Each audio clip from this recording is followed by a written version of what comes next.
You are sitting at a red light on the way to work, tapping the wheel, waiting for it to turn green like you have done 10,000 times before without a single conscious thought about it. It is easily the most boring 30 seconds of your entire day. You have never once considered it as something that could simply stop existing overnight, the same way you have never thought about the ground staying solid beneath your car. Then at the exact same moment, it does. Every traffic light, every intersection, everywhere on the planet, all at once, without warning, without a countdown, without anyone announcing it. The instinct, at first, is to laugh it off a little. It is just a light, you think. People managed intersections for decades before automated signals ever existed anywhere. How complicated can one single intersection really be? But a traffic light was never really about red and green paint glowing on glass. It is a repeated, silent promise that strangers moving toward each other at speed have quietly agreed without ever exchanging a single word on whose turn it actually is to go. Remove that promise, and nothing about the physical road changes at all, except the one invisible thing that made sharing it survivable in the first place. There are roughly 300,000 signalized intersections across the United States alone, each one quietly resolving a tiny negotiation between drivers who will never meet each other, dozens of times an hour, every single hour of every single day of the year. Most of us pass through a dozen of them on an average commute without registering a single one individually. That total invisibility was always the entire point of the original design. The same way you never think about a door hinge until the exact day it stops working. So picture the actual moment they all go dark simultaneously, everywhere, without any warning at all. In the first few seconds, almost nobody reacts, because a light was already green or already red for most drivers at that exact instant, and cars simply continue moving as they were already moving a moment earlier. But at the next intersection, and the one after that, drivers arrive to find absolutely nothing telling them what to do next. Some slow down out of pure instinct, visibly uncertain. Others, having trusted the light more than their own judgment for years without thinking about it, keep moving at the exact same speed they always have, directly into a space someone else is also entering from the opposite direction at the same moment. Within the first hour, minor collisions start accumulating in precisely the places you would expect them to appear.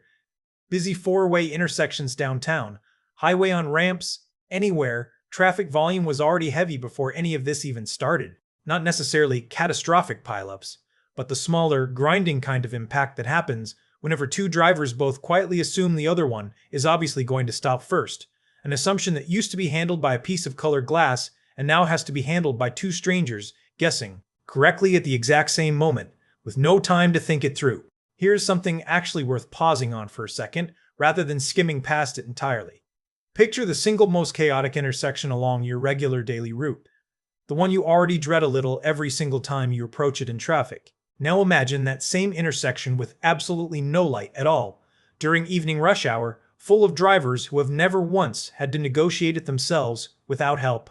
That mental image, more than any statistic ever could, is probably the clearest way to actually understand what the first real day of this would feel like from inside a moving car. By midday, some drivers start treating every single intersection like an informal four-way stop, slowing almost to a complete crawl, waving each other through with exaggerated, nervous caution. That instinct is exactly correct at an individual level, and it is also completely unscalable across an entire city at once. One intersection can survive on polite hesitation between two or three drivers.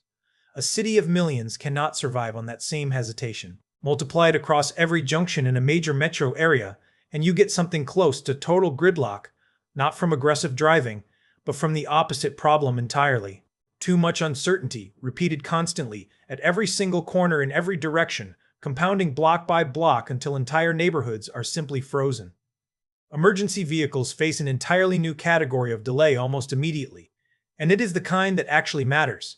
An ambulance that used to move through intersections with signals actively clearing a path ahead of it now has to negotiate every single junction like anyone else, sometimes even slower, since uncertain drivers hesitate rather than yield confidently and quickly. A few extra minutes added to a hospital run does not sound dramatic on paper, until you remember how often those exact few minutes represent the entire margin a paramedic actually has to work with in a real emergency. The difference between a call that ends well and one that does not. By the end of the first day, cities start deploying whatever resources they still have on hand. Police officers standing physically in the middle of major intersections, waving traffic through by hand, exactly the way it was done decades ago before automated signals ever existed at all. It genuinely works at the busiest handful of corners for as long as an actual officer remains standing there directing cars. It completely fails at the thousands of smaller intersections that no city, anywhere in the world, has enough officers available to cover simultaneously around the clock, every day, indefinitely, with no reinforcements coming from anywhere. This is roughly where the deeper problem becomes impossible to ignore any longer. A traffic light was never really a piece of hardware bolted to a metal pole. It was coordination itself, manufactured cheaply and distributed everywhere, so that human attention did not have to be spent actively negotiating every single crossing in a city, all day, every day, for an entire lifetime of driving. Remove that coordination, and you do not just lose a small convenience.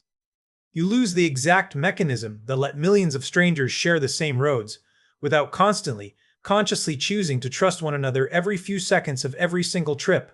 Take a second here and actually picture yourself at the worst intersection on your daily route, at its busiest hour, with no light, no officer, and no one else slowing down first. Would you be the driver who stops and waves someone through, or the one who assumes it is still their turn? Most people, if they are honest with themselves, are not entirely sure. Tell us your exact answer in the comments below right now so we can discuss it.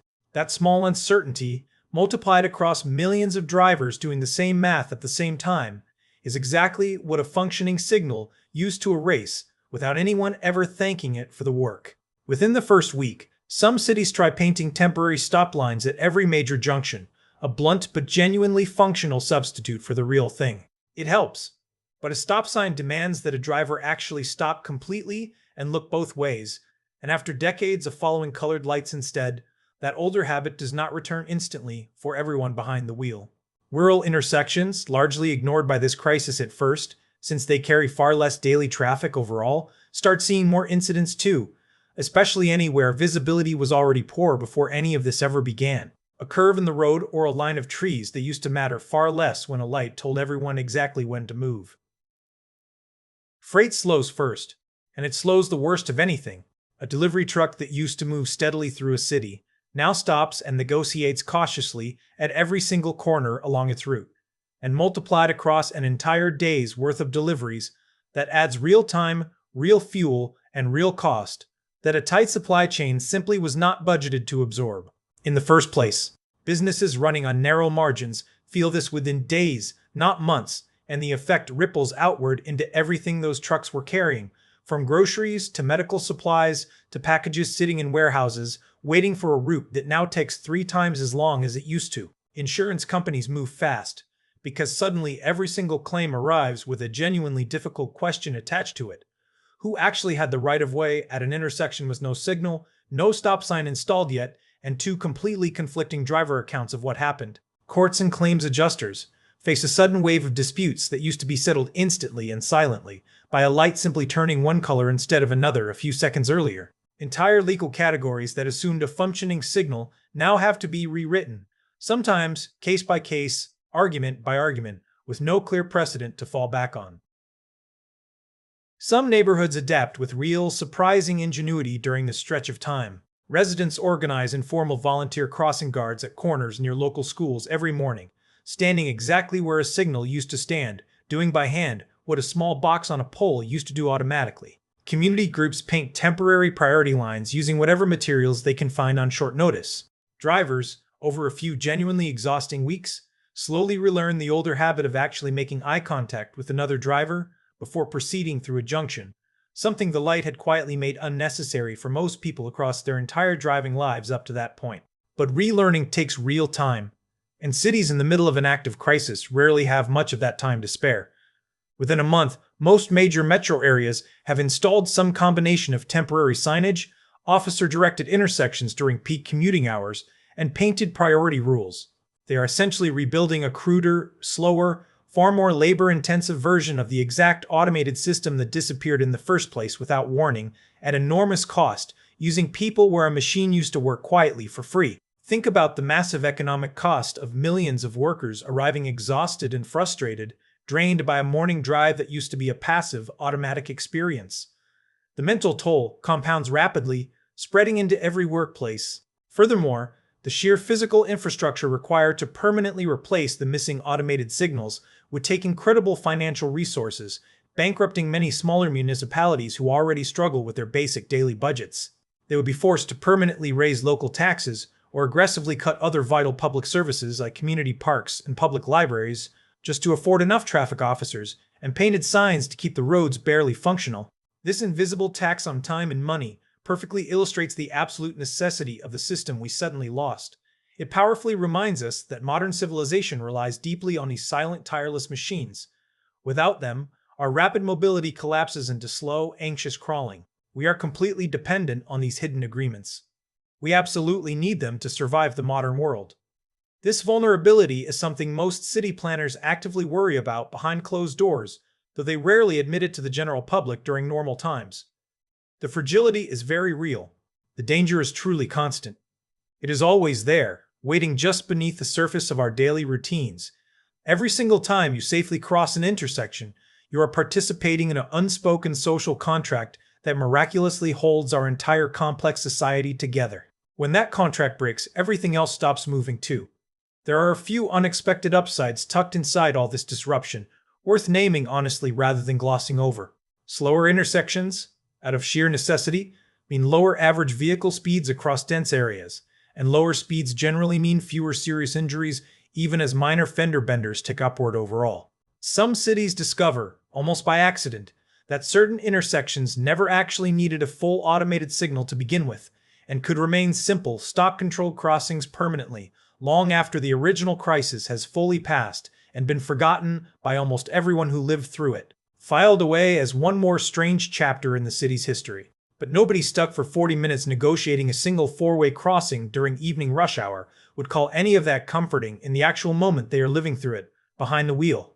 The real cost of relearning basic trust between total strangers at the scale of an entire city ends up measured in traffic jams and fender benders that stretch on for months rather than days or weeks, and in the quiet, low-grade anxiety that used to belong only to unfamiliar cities, and now belongs to every single commute, no matter how familiar the route once felt. You are back at that same intersection eventually, and there is a working light hanging above it again, quietly running its familiar, forgettable sequence exactly like before any of this happened.